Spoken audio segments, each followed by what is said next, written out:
Welcome to Kansas, in the heart of the Midwest. Otherwise known as the meat factory of the United States. They produce 3 million tons of beef here every year in these gigantic feedlots without a single blade of grass. This model, which doesn't exist in Europe, is extremely controversial and comes under fire from animal rights and environmental activists. Brett Shaw manages 6,500 cattle. You got that one off that way? There's two? But Brett doesn't breed cattle. His job is to take these animals and fatten them up as much as possible before sending them to the abattoir. Well, you're looking for the most finished ones, and the biggest ones. See, this calf, he's not very finished. He's not very big, but there's some other cattle in here that are a lot bigger. This is what they eat to fatten them up. So there's the final product. A rich mixture of popped corn mixed with cattle feed, minerals and vitamins. It's served 3 times a day from a dump truck in enormous portions. They'll probably eat 35 pounds per head per day, every single day. We want what's in front of them to be exactly the same every single day. For Brett and his manager Ryan, the animals must double in size in 5 months. The heavier they get, the more they get paid. It's very important that we push those cattle to where they'll eat as much as they can. I mean, we want them to be full all the time. You know, pounds pay the bills. It's a competitive business because there's competition to get those cattle into your feed yard. So the better you can do that, the more consistent your customer base is going to be. Their company turns over $15 million each year. Today, Brett is sending 200 animals to the abattoir. He feels it's a job well done as he watches them go.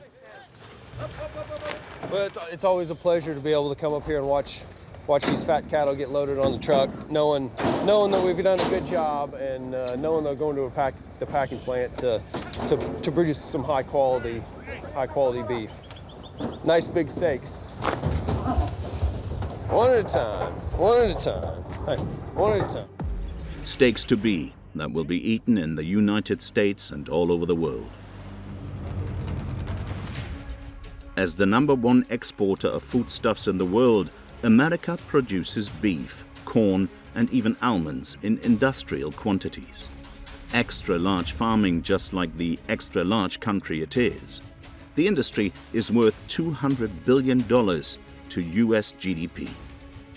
So, who are these farmers that feed the planet and who have gone from plows to the highest performing machinery in less than a century? In Kentucky, the Raglans have been farming their land for 10 generations and have become agribusinessmen. There's a lot of opportunity, a lot of people around the world that need to eat, so I think there's a bright future in agriculture. Every year, the family attends the National Farm Machinery Show, which is a window into intensive farming with the most expensive and innovative combine harvesters on show. This one's my baby. It's a hungry machine. And the cherry on the cake is the tractor race, a noisy and frankly not very environmentally friendly spectacle.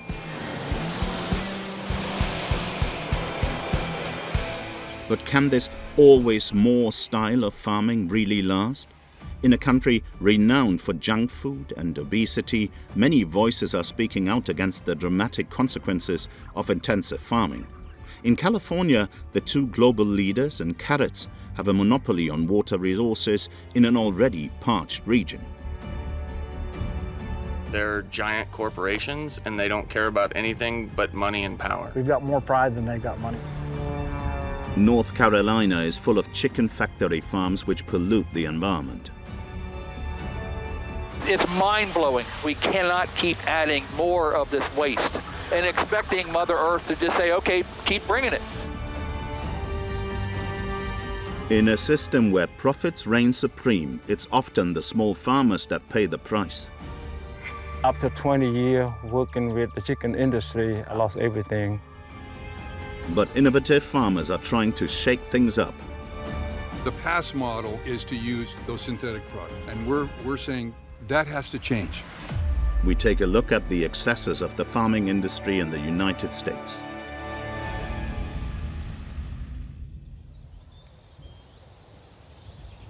In the heart of the fertile plains of Kentucky, in a town called Magnolia, we find the little house on the prairie. This is where Charlie Regland lives, a strapping young lad who's just over 13 years old. He's already able to drive a tractor worth $250,000. I worked like 16 hours yesterday. It'll probably be about that many today. You on the field? Yeah, a little bit. It's May and the teenager is preparing the soil on his family's huge farm for sowing. They have more than 2,000 hectares of land. American farms are 10 times bigger than European farms on average. Charlie may well only be 13, but he has a keen eye for detail. Yep, there it is. He has spotted an antler and managed to avoid serious damage. If they're laying in the field, kind of like this, you run over it, and then the stub will poke in the tire and puncture it, and then it starts leaking air. These tires are somewhere around $1,000. They're very expensive. The Raglands are among the farmers that feed people all over the world, a far cry from the idyllic image of traditional farmers. Caleb, the father, is getting ready to sow corn, these bright green seeds. We're putting in hybrid seed corn, 113-day maturity. They brought these seeds from Channel, a subsidiary of Bayer, the German agrochemical giant. It's green, it has seed treatment on it to help protect it from bugs and diseases and so forth in the soil, help it where more of it will come up. This one? That is to say, all right, take this to the other side. the seeds are boosted by chemical products to guarantee a maximum yield, including a herbicide which is perfectly legal and approved. All right, here, Corey. All good? To this, Caleb will add another product delivered by his wife, Leanne, nitrogen, the synthetic version of natural fertilizer.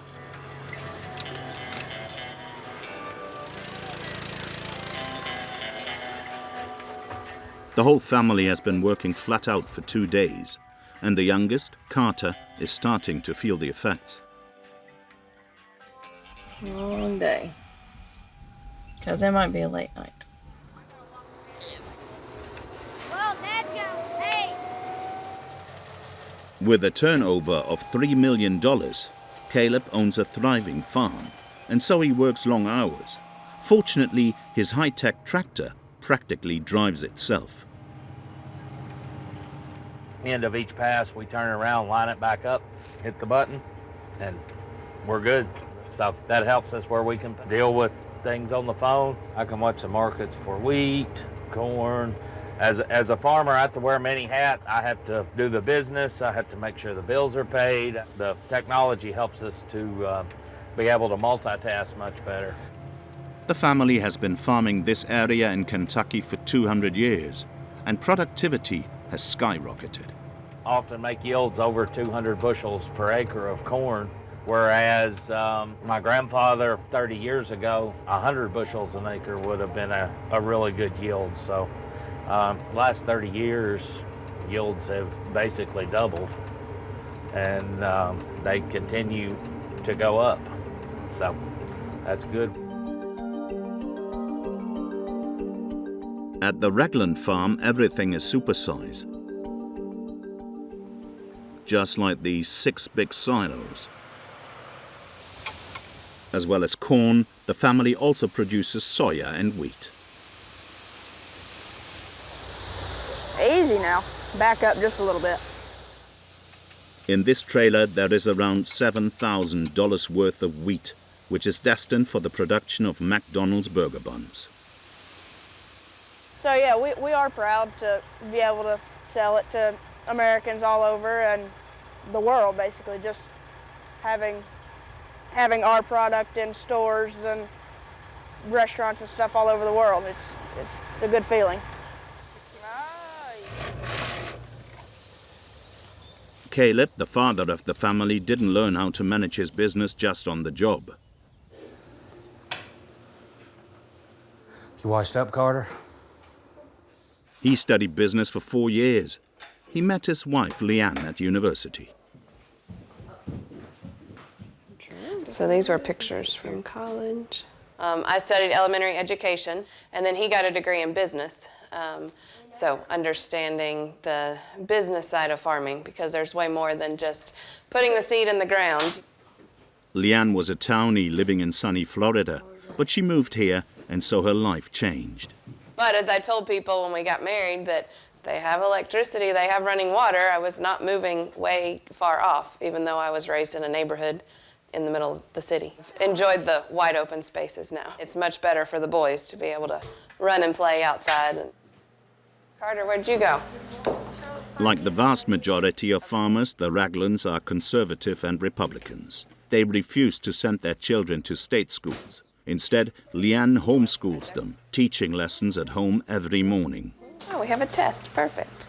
We also would like to know what they're learning and be able to teach them what we would like them to learn, and not so much what the school wants everybody to learn. After lessons, it's break time and then a long-awaited outing. All right, y'all ready for the farm show? Yeah. Yeah? It's been a year since we've been?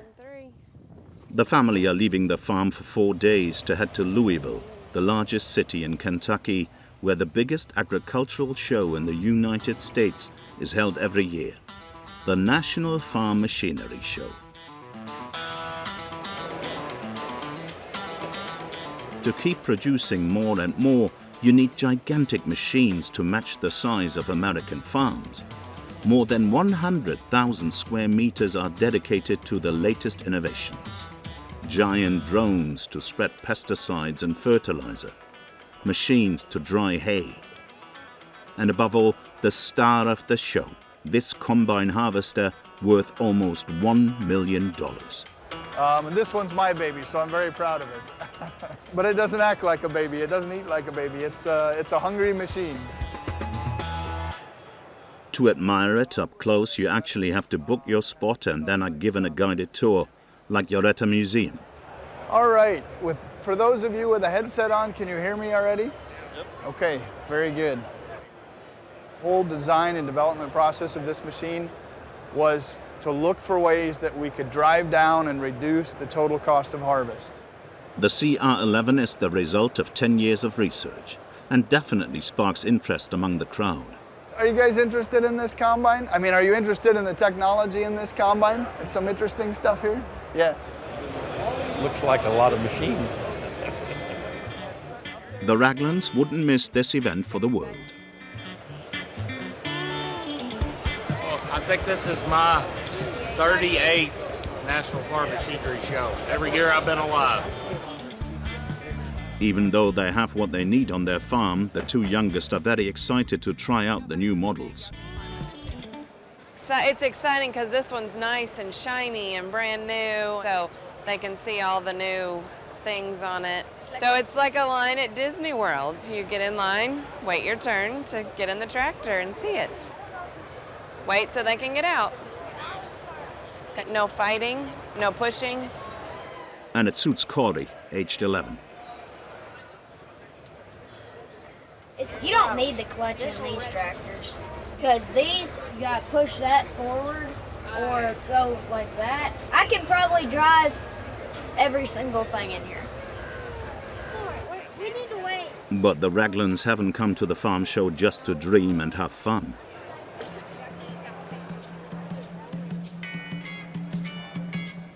It's a soybean. Each morning of the show, they have a job to do. Promote this legume on the stand of the American Soybean Board.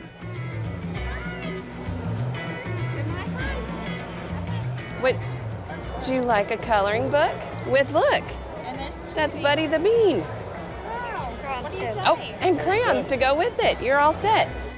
Making $27 billion each year, the United States are the #1 exporters of this plant in the world.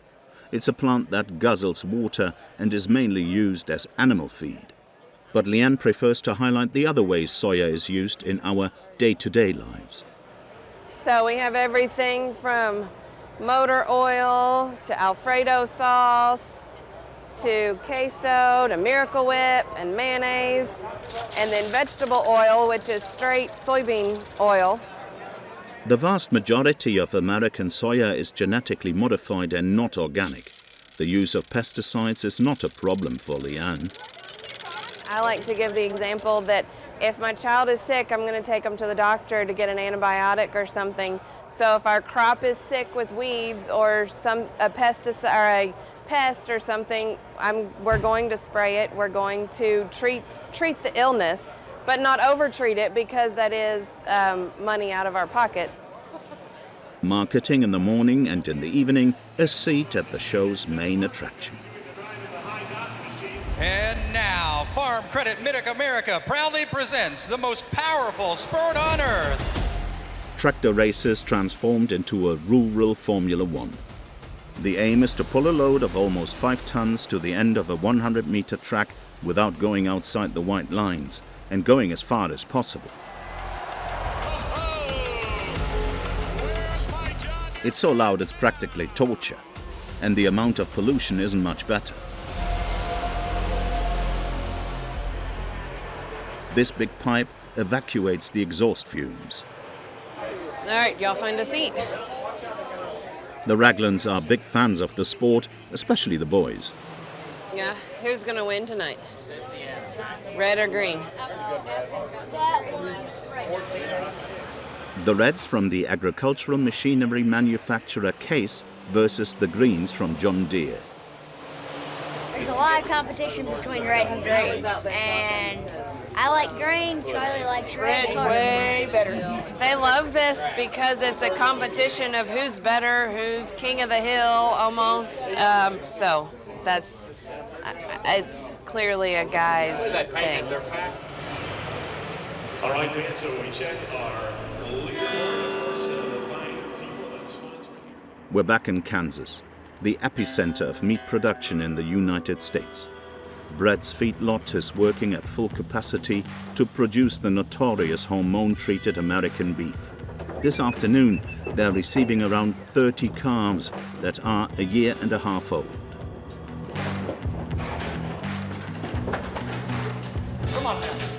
And the welcoming committee is a bit brutal. Each calf has to go through the compressor, which keeps them still.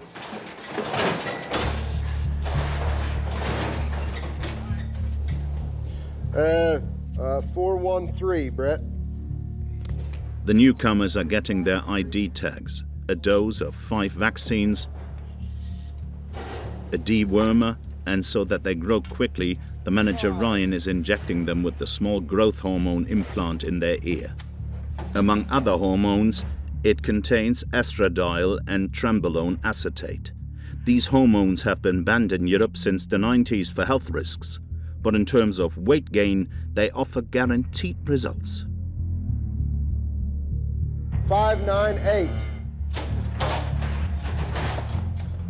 There's a pin over here where we implanted 10 of them, and we didn't implant 10 of them. And you can see they've grown apart, and just one of them has converted better, done a lot better. The other ones are still quite a bit smaller. Good. The Shaw family have been fattening cattle for 3 generations now. 60 years ago, Brett's grandfather started off with 800 cattle. Then Brett's father, Bill, took over. This is a photograph from 1979. I'm right here, and this is my dad.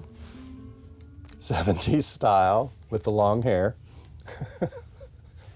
It's grown significantly over the years. Some of the original pens that are up here. But over time, people's mindsets have radically changed. Beef is the meat with the highest carbon footprint due to the methane produced by the animals. But this doesn't bother Bill, who has a well-practiced argument. I do this with presentations. Which would you say is the worst for the environment? This or this? And I'm not pointing the finger at anybody else, but I'm just saying if the finger's being pointed at us to do something, we need to point the finger at the rest of the world too, and how we do business.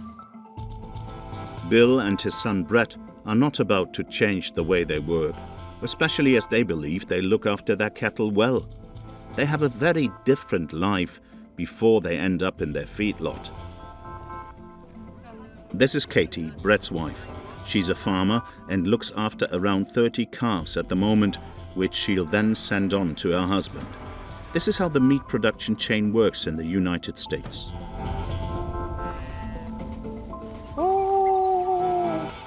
Hey, girls. She is a very good customer, yes.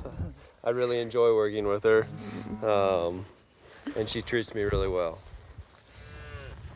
Surprising as it might seem, Katie doesn't see any issue in going from these wide open spaces to the small pens at the feedlot. Everybody loves seeing the cows out grazing on the grass, but the feed yard really, it's very clean. They clean their pens constantly, and it's not a bad thing. I mean, they spend 120, 140 days at the feed yard max out of their whole life. That's it. Otherwise, they're out here. All alone in the middle of these dry plains, Brett and his wife live in this big house at the heart of Katie's ranch, without a neighbor for miles.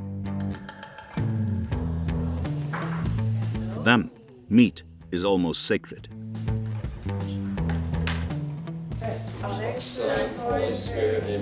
Amen.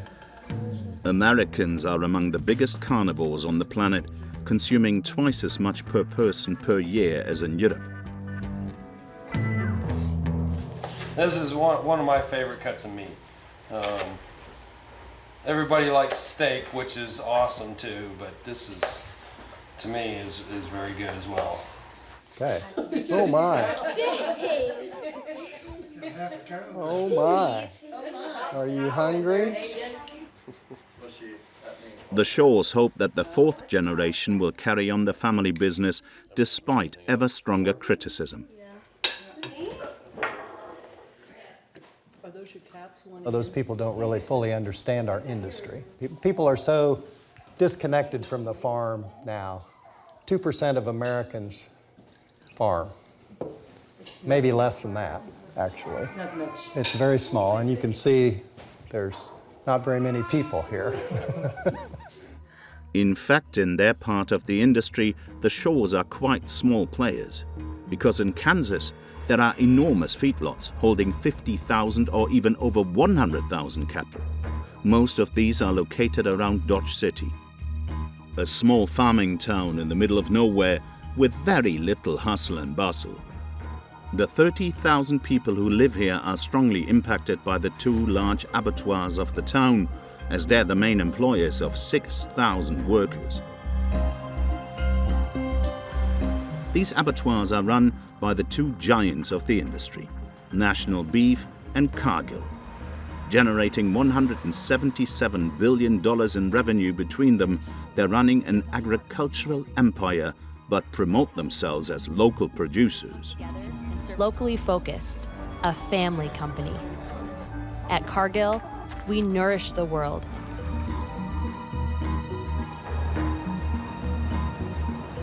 All of those trucks that you see, they're all refrigerated. They can transport frozen meat.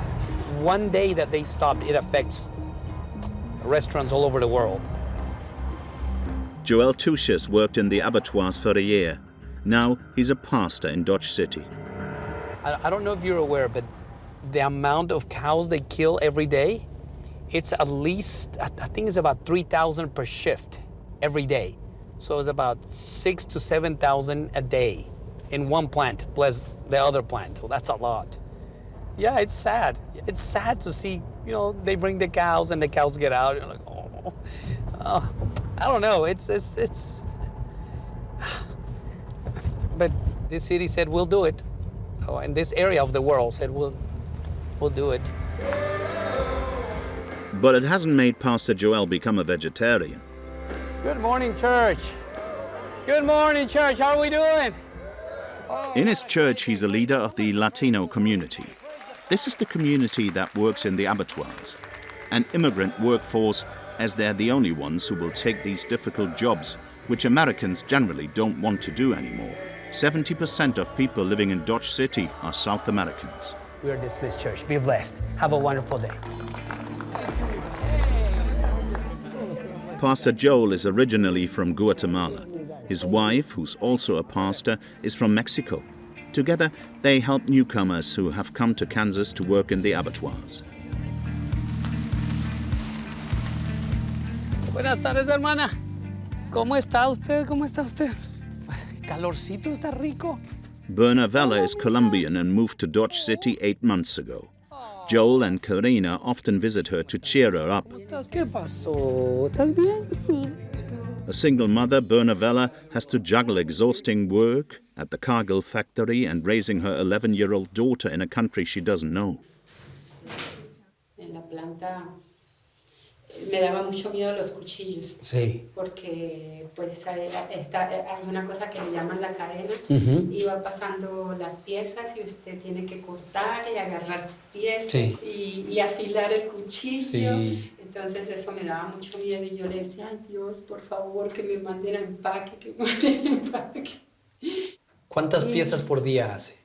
Ay, muchas. Como 3,000, ¿no? Dicen que son como 3,000. Son muchas, porque eso es así, empaque. Sí. Hay momentos en que ya uno siente que ya no puede más. At 55 years old, she's worried she's going to lose all feeling in her fingers due to the repetitive work in the cold. Y ya cogió los pasaportes. ¿Cómo siguen sus manos? Ahí dicen que uno tiene que acostumbrarse al dolor, supuestamente, porque no sé, pues, no sé por qué ellos dicen eso, porque somos seres humanos. Sí. Pero el problema es que estos 3 dedos y estos 3 dedos se me duermen, constantes. Berna Vela earns $22 per hour, which is a fair salary in the United States. But once she's paid her rent for the modest house she shares with another family, she doesn't have much left over. Her life is one of hard work and sacrifice. But at the other end of the chain, profits are at a record high.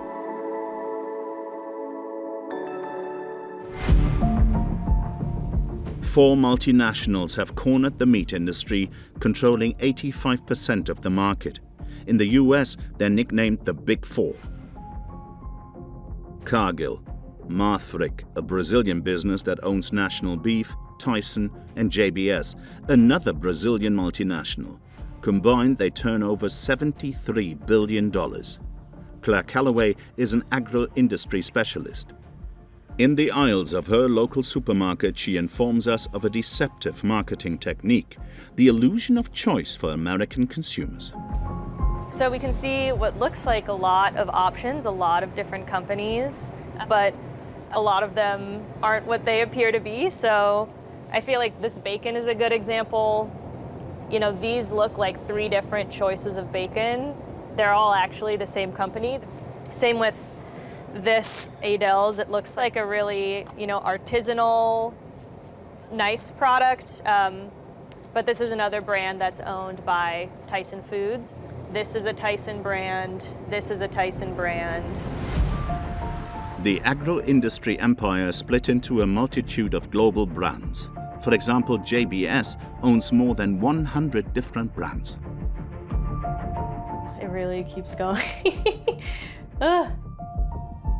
Even worse, the Big Four have been accused of price fixing so that they can sell to consumers at a higher price. This national scandal was personally denounced by President Joe Biden. Demanding more competition. I'm a capitalist, but capitalism without competition is not capitalism. Capitalism without competition is exploitation. It drives up profits. Guess what? You got 4 basic meat packing facilities. That's it. You play with them or you don't get to play at all. And you pay a hell of a lot more. A hell of a lot more because there's only 4. And according to Claire Calloway, measures to regulate the sector haven't borne any fruit for the moment. They've begun to sue them for price fixing and anti-competitive behavior, but it's resulted in mostly fines to the companies, which for them can just be a cost of doing business. These companies are used to telling government what to do. They're not used to being held accountable. The agribusiness industry spends more money lobbying than the defense industry. It's, one of the biggest political influences in DC, and they have a ton of sway, not just over Congress, but especially over federal agencies. And while the giants of the meat industry are strongly criticized, other powerful companies in the agro-industry are accused of monopolizing resources. A Cape in Western California. With its temperate climate, this region is nicknamed America's Vegetable Garden. Bordering the Pacific Ocean, you'll find the biggest producers of strawberries and lettuce, as well as artichokes. Like here in Castroville, the unexpected and self-proclaimed artichoke center of the world. Here you can try the green vegetable in all sorts of sauces and even in desserts. Voilà. C'est plus pour la décoration, visiblement. However, soil temperature is rising, and a battle for water rages, especially in Cuyama, the driest area in the county of Santa Barbara. It's home to the 2 world leaders in carrots, Grimway and Bolthouse. To maintain their yields, these companies pump 70% of groundwater, which is the only water resource in the valley. This situation enrages locals like Jake and Charlie, 2 small farmers and leaders of a revolt. I've got a couple of these. I've got probably like 15 in the town site that we got to get. Okay. This is the basic message we're trying to get out, is for people to stand with us against the corporate greed that we're dealing with, and boycotting Bolthouse Farms and Grimway Farms, boycotting carrots. I feel like we as a community, we completely got sucker punched. We just totally got punched in the face by them. Oh, we can't just turn around and just let them push us around. We're not going to be bullied just because, we're, small farmers. We call, David versus Goliath. We're the small guy versus the very large guy. These 2 friends have known each other since high school.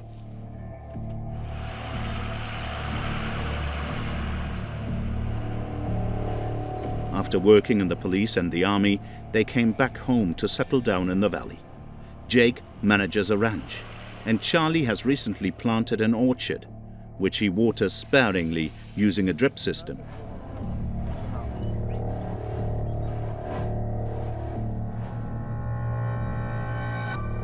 So, seeing 7,000 hectares of carrot fields being continuously watered from March to September makes them seethe.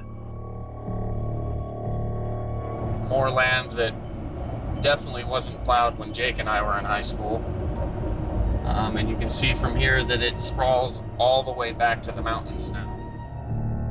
Carrot farming requires hundreds of automatic sprinklers, a system that causes a lot of waste as some of the water evaporates, especially when it's hot. You can see right here, especially in the sunlight, how these sprinklers are going to go, and they're going to go for months, and they'll just keep moving it, but they'll keep moving it down the section here, but the water for like 8 hours a time right here on this section. What they're pumping right now as we speak, in probably 5 minutes of their pumping, is more than what I'll pump in 1 year. Last year, Grimway and Bolthouse pumped more than 35 million cubic meters of water. To the point where the water table has reached a critical threshold in some places, as indicated in red on the map. So Jake and Charlie want to convince locals and tourists passing through the area to join their fight. How are you guys? Where do you want me to put them? Okay. Yeah. Most of the 600 inhabitants of Cuyama are behind them. Dr. Shanae, how are you, sir? Well, thank you.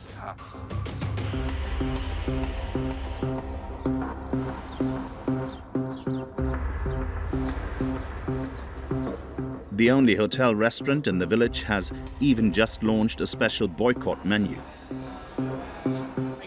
Not too bad, you? Staying out of trouble? No, I want to try the special. So, that'd be awesome.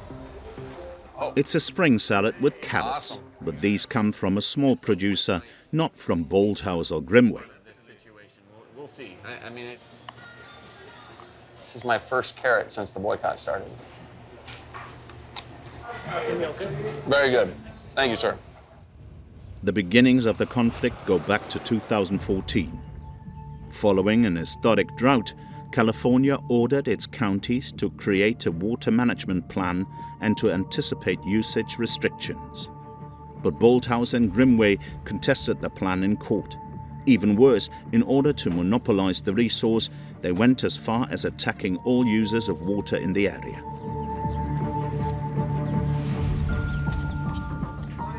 How's it going, Lee? Jake, how you doing? Good, how are you? Mr. Bob, Lee, how are you? Good. This is the original paperwork from 2021. Basically, you have the plaintiffs, which is Bolthouse Land Company, Grimway Enterprises, Diamond Farming Company, Lapis Land Company. They against all persons claiming to right to extract or store groundwater in the Cuyama Valley. If you have a stake here in the Cuyama Valley, you're getting sued. Yeah. Their tactic here is to put that strain on us, because if we drop out of this lawsuit, if we stop being represented, then basically they get to move forward with whatever they want to do. It's a grotesque situation. To guarantee their right to the water, all owners have to defend themselves, and the legal fees are astronomical. They have already cost Charlie $14,000, and Lee Harrington, who manages a large pistachio farm, has already spent more than $50,000. This is our monthly fees to the attorneys. This is the bottom line right now. You just conserve. You know, we haven't had vacation. Me and my wife, we haven't went anywhere, zero. You know, it's just, you know, I'm not as young as I used to be, and we need to hire a guy, but I can't do it. You know, That's a guy right there. That's a guy. That's a guy. That's a guy right there. Yeah. And the nightmare doesn't end there, because it's not just farmers that have to defend themselves to keep their right to water.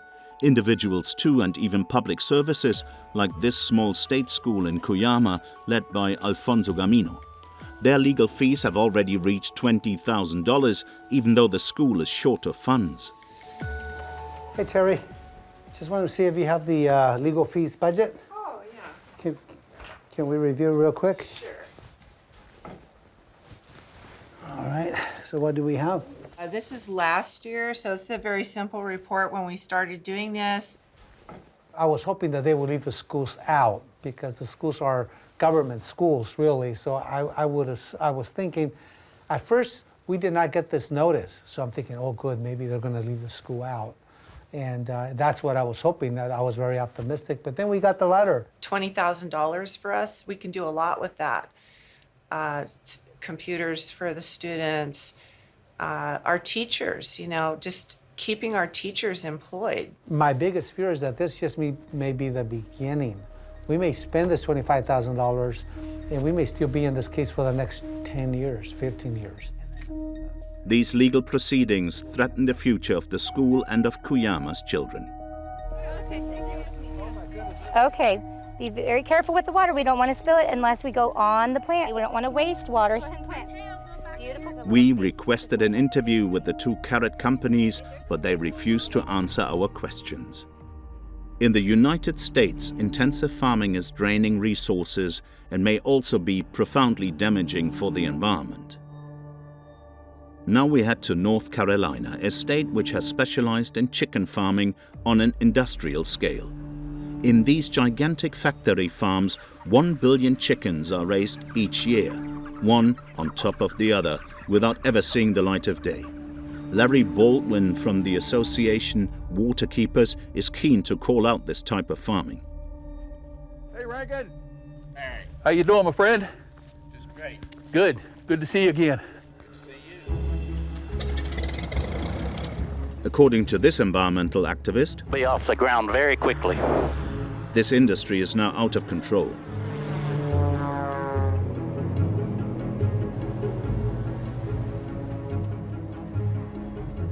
Look out here. Boom, boom, boom, boom, boom. Just seeing CAFO after CAFO. That's these big white buildings. In this region, chicken farming has increased more than 30% in 20 years because it's very easy to get started in the business. So now you don't have to get a permit to raise poultry. All you have to have is a building permit from your local county government, so the state doesn't even know where they are. We have more information than the state of North Carolina does as to where these facilities are located. All right, we're going to go to the other side of the field and grab this. Again, it's one of those things that your mind just want to go boom. It's mind-blowing that we've gotten to that point, and the state government is protecting these industries against the will of the public or the benefit of the public. According to the associations, there are almost 5,000 farms in North Carolina today. But this industry has a severe impact on the environment, according to the activists. In Larry and his colleague Jeff's view, this is one of the biggest chicken farms in the country, with a total of 48 buildings. I've never heard of any having more barns in one place. I estimated that every year this operation would have 8.5 to 11.5 million birds. These fans, which regulate the temperature inside the buildings, release ammonia, a gas created by the chicken waste coming into contact with their litter. This gas is toxic to the environment. And then you have to add the incredible amount of waste generated by the chicken coops, which is more than 20,000 tons per year. We've heard estimates of between 4 and 4.5 pounds of waste per chicken in its lifetime. It is staggering the amount of waste that's being produced in this very concentrated area. Our environment can't sustain it. It can't handle it. This manure is then spread, untreated, in the fields or ends up in the waterways. There are no control measures carried out. A few kilometers from here, residents are in a living hell. This hamlet is right next to a chicken farm and an industrial pigsty.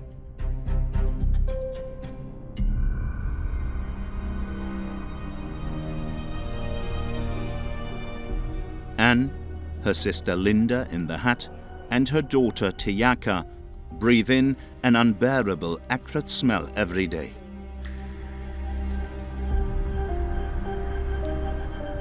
That right there, that's as close as you can get. Because basically they're in my back door. Right. Y'all smell it? Mm-hmm. Y'all smell it? You smell it coming from this way? Mm-hmm.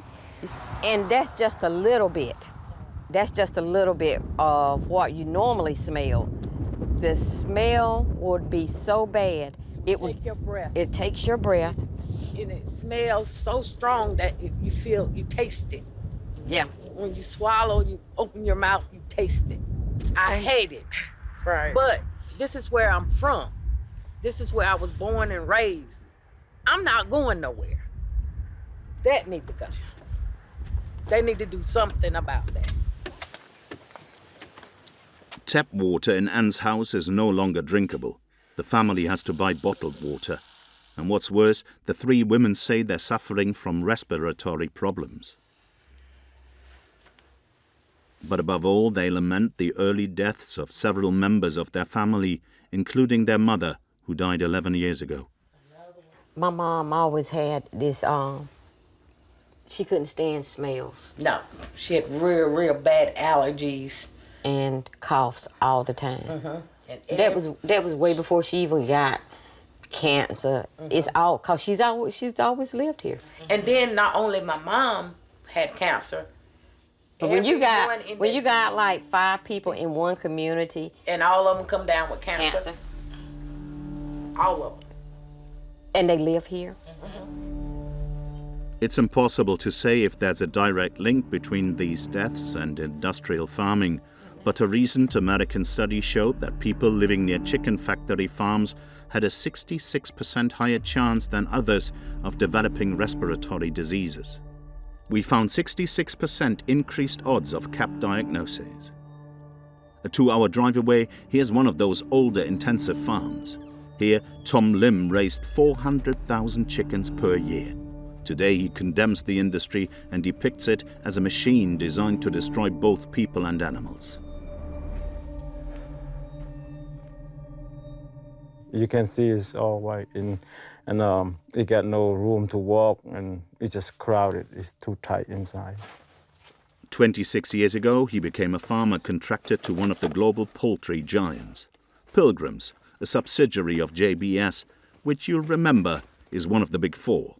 Full of hope, Tom borrowed a lot of money to build these fully equipped buildings. First, I'm very proud. I think that this business will make me have a lot of money, will make me rich or something. So we own the farm, we own the land, we own the chicken house, we own everything. We don't own the chicken, we just own the land and everything, but the company owns the chicken. So they bring us chicken for us to take care, and they pay us for a babysit. Like we do babysit for them. Very quickly, Tom realized the company had him by the throat. His client demanded higher yields. He couldn't keep up. They asked me more to upgrade, so I have to go to the bank, borrow more money, different bank, and upgrade. Even though the company give me a hard time, give me a lot of stress, give me a lot of pressure, do this, do that, or you don't get chicken or something like that, I have to stay quiet and keep on working. After 20 years, everything fell apart. Tom's chicken sheds were judged to be obsolete. He lost his contract with Pilgrims. Crippled by debt, he barely had enough to live on. That's until he met this man. I'm good, how you doing? Yeah, good to see you, yeah. Tyler Whitley campaigns for sustainable agriculture and helps factory farmers to change career path. Through his company, Transformation, he financed the launch of a new business for Tom, mushroom farming. Yeah, these look a little small here. Yeah. And but these look good ready to harvest. This business is more ethical, organic, quick and profitable, and it required $10,000 of investment. What's really great about this kind of work is that Tom's in control. So like you see, he only has some of this space filled because he wants to start slow and he wants to build a sustainable business. But once he has enough customers, he can fill the whole space. They buy a lot. Okay. As well as the mushroom farm, Tom and Tyler have started another big project just next door. Yeah, having a greenhouse always my dream, and it's come true. Here's one of his old chicken sheds, which will soon be converted into a 30-meter-long greenhouse. Tom will grow all sorts of fruit and vegetables there, which he'll then sell straight from the farm. You're gonna make a lot of money out of this, Tom. Okay. Just remember, I don't keep that money, okay? Yeah. Understand. But, So the fan that Tom and Tyler are sure they'll be easily able to find customers. In the United States, demand for organic produce is constantly growing. The movement is driven by a few pioneers. In California, close to Denair, we meet a farmer whose methods are simpler and healthier. Rosie Burrows is a passionate environmentalist and rodeo fan, as is the rest of her family.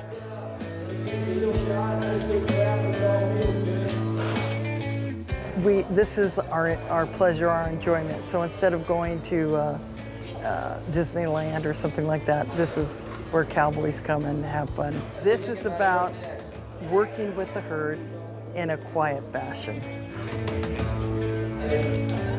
This Sunday morning, she's come along to support her son, her grandson, Good job, Trey. Way to. and her husband, Ward, fit as a fiddle on his horse at 72 years of age.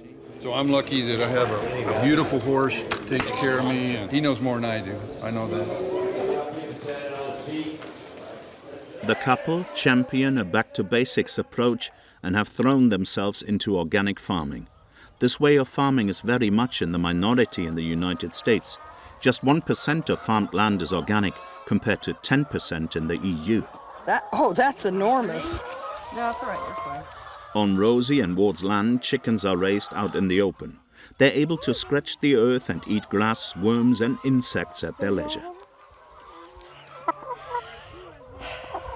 It's unfortunate that around 1950, the way all of us were taught is about the goal being maximum production with high inputs. And now our paradigm shift is going for working with Mother Nature, but also about caring for all the ecosystems that are part of the planet. On their 3,000-hectare farm, sheep graze between the trees, and cows graze pastures in rotation. Come on! Come on! Okay, here they come. Come on! Which means they always have fresh grass. Rosie and her husband Ward are also pioneers of what is called regenerative farming. Its main principle is cultivating healthy soil. Here's a traditional almond field versus Rosie and Ward's field, which is a lot greener.